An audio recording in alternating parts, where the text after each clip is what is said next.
Para सभापति महोदय, वित्त मंत्री महोदय के बजट भाषण पर कई माननीय सदस्य अपने विचार व्यक्त कर चुके हैं। कुछ सदस्यों ने वित्त मंत्री महोदय के सामने बड़े अच्छे सुझाव भी रखे हैं। मैं भी सदन को इस संबंध में अपने विचारों से अवगत कराना चाहता हूं।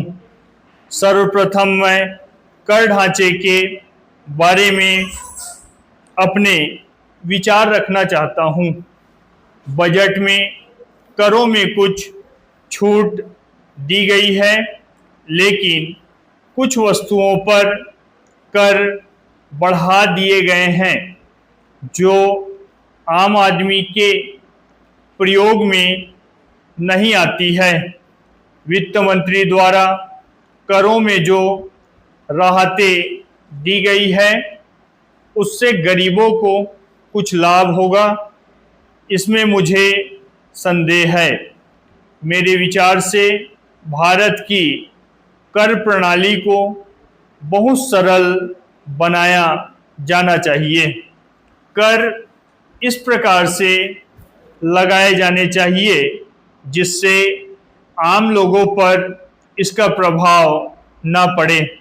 हम देखते हैं कि सरकार किसी वस्तु पर थोड़ा कर लगाती है, लेकिन बाजार में उसके दाम बहुत बढ़ जाते हैं।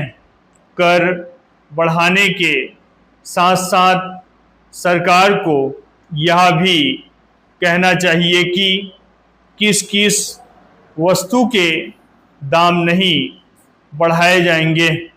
सरकार यदि ऐसा नहीं करती है तो वस्तुओं के दाम बढ़ते जाते हैं और सरकार उसे रोक नहीं पाती है।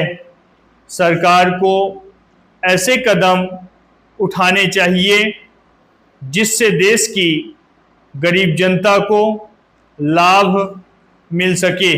पैरा महोदय, यह प्रसन्नता की बात है कि सरकार का ध्यान मूल्यों के बढ़ने पर पूर्ण रूप से है।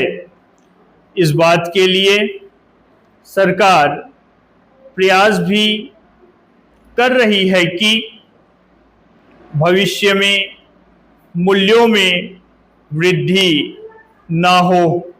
बजट में इस बात का भी वर्णन किया गया है कि जो असंतुलन है उसको भी दूर करने का प्रयास किया जाएगा।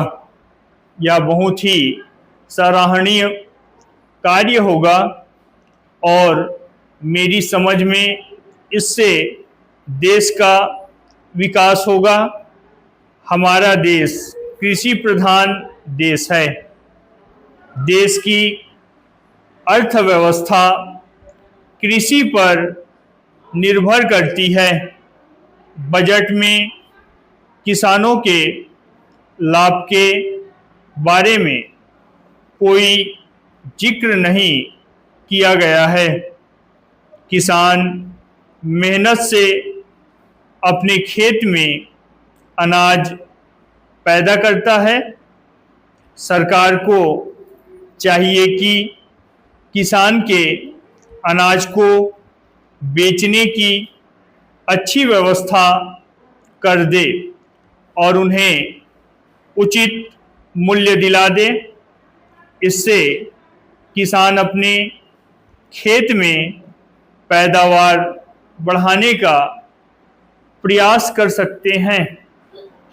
मैं मंत्री महोदय से निवेदन करना चाहता हूं कि बजट में कुछ संशोधन करने पर विचार किया जाए और उसमें ऐसे निर्णय लिए जाएं ताकि देश में जिस उद्देश्य के लिए प्रजातंत्र है वह पूरा हो सके। स्टॉप।